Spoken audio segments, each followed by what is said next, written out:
Welcome to PBMon's PowerPoints, where we discuss the questions that society does not dare to answer. Today, we're answering the question, why is the metaverse so bad? To answer the question, why is the metaverse so bad, we first need to understand what the metaverse is. The metaverse hopes to be the future of the internet, a place where people can live, work, shop, and interact with others all from the comfort of their couch in the physical world, essentially hoping to be the bridge between reality and the virtual world, just like every other company on the market. Now, to understand the metaverse, you also need to understand who is backing it. Meta is building the VR social platform, while Roblox is facilitating the user-generated video games, and other small companies are being employed to work on developing smaller games. Notable investors in the metaverse are Roblox, Nvidia, Unity Software, Microsoft, and Apple. Now that all sounds great, but this is where things start to go downhill. The three different apps that the metaverse offers is Horizon Workrooms, Horizon Venues, and Horizon Worlds. However, all these apps are just horrendously bad. Horizon Workrooms is basically trying to be a reinvention of Zoom, where they added a bunch of new features like a whiteboard, which is already a feature on Zoom, breakout rooms, which is also in Zoom, and then they also say that you can access it from anywhere, but that just doesn't make sense when you need to bring your $400 headset and an entire PC and have access to Wi-Fi instead of just hopping on your laptop and joining Zoom from like a Starbucks. And then they have Horizon Venues. Horizon Venues actually isn't even a thing anymore, but I'll let this review encapsulate what it truly was when it was still running. I don't understand why I don't have access to Horizon Worlds. I live in the United States and have the MetaQuest 2. Everyone else has access. Whenever I reach out to customer support, they tell me I just have to wait. That's stupid. I almost don't even want to own the device anymore. Essentially, this review shows us how bad Horizon Venues was and how bad Horizon Worlds is. Because what Horizon Worlds is a place where you can have as much fun as possible. You can go to Post Malone concert, you can do stand-up comedy, you can talk to the other 5 people who are just as lost as you are, or the 5 people will start harassing you, so you'll have to activate ghost mode. Yeah, ghost mode is a feature that they had to add because so many people were being harassed on the metaverse because they had nothing better to do. Now, onto their newest and greatest feature, which I know you guys can't wait to hear about, legs. That's right, VR chat has had legs ever since it launched, but the metaverse is just adding it now, and it's much better than ever before. Just kidding, we got debated by Mark Zuckerberg himself. Mark Zuckerberg had an entire press release talking about how they were adding legs to the metaverse, and then it was revealed the entire thing was staged with motion capture. Now, I know it doesn't sound great, but let me show you these 5-star reviews of Horizon Worlds that might change your mind. Yup, these are the 5-star reviews of Horizon Worlds. I don't know why these people are leaving 5-star reviews, but they seem just as lost as I am. All of them are just looking for customer support, and it's like someone from customer support told them that if they don't leave a 5-star review, they're not getting any help. So they decided to leave a 5-star review in a desperate attempt to get customer support to see their review and maybe help them with their problems. And if you thought that was it, it just keeps getting worse. Because looking at pricing, you would think that after spending $36 billion,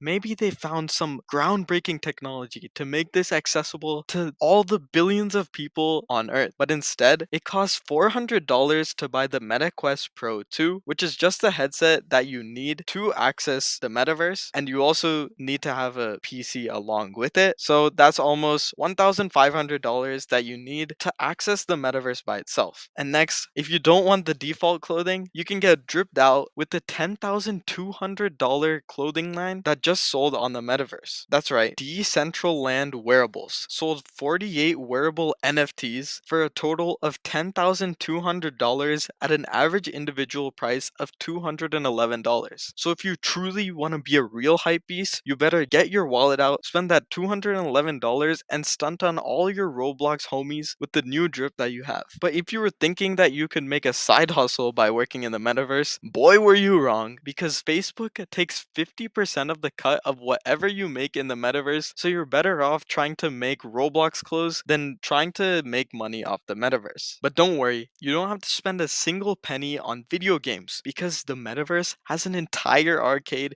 created just by Roblox. In the bottom right, you can see one of the amazing games, a tower defense game where you have to shoot shoot down something with your balls and then you win the game. Just like that, you have an amazing experience which you will never get bored of. And don't go on Reddit and start whining about, oh, the game is so boring, oh, the game is so bad, because this is the best game that you have ever played. Now, finally, to answer the question that I promised to answer, why is it so bad? If you can't tell by now, the metaverse is pretty dog, and the only people that would actually think that the metaverse is a good thing is either if you're Mark Zuckerberg, someone who already spent $10 million on NFT clothing for your Roblox character, or if you're just delusional, honestly. But when you look to games like VR Chat, the games that they have are built by creators who truly enjoy the concept and they don't want to work under big tech companies like Facebook who are just trying to get another paycheck. And the players. The metaverse has like an average of 5 players per world, while VR chat has thousands of new users joining the game at all times. The beauty about VR chat is that people are free to do whatever they want. And in the metaverse, you don't even have legs. How are you supposed to play a game when you don't even have legs? Like, what are you gonna do? Shoot headshots all the time? No, I shoot the legs all the time. Give me them toes, boy. Now, after all this, if you still think the metaverse has hope, some people may call you dumb, stupid, delusional. But I think that there's actually hope for the metaverse, but it all lies in the hands of big boy Zuck on your screen right now. That's right. If Zuck changes what he truly wants to do with the metaverse, we might actually see some good come out of it. But right now, his main motive for the metaverse is to have a platform that is owned and controlled solely by Facebook, which is why he's spending so much money on it. And you can see this from even recent events that happened to Facebook. When Apple blocked tracking data from other apps, which made him really angry because he normally uses the targeted cookies collected from other applications to target advertisements to his audience. And he does not like the idea that Facebook is limited by platforms that he doesn't control. Phones, laptops, and PCs, all places he can't reach until he makes them enter the metaverse. Just like Gojo when he traps people in the infinity, Zuck wants a place where he controls everything, especially what people consume and what advertisements they receive, directed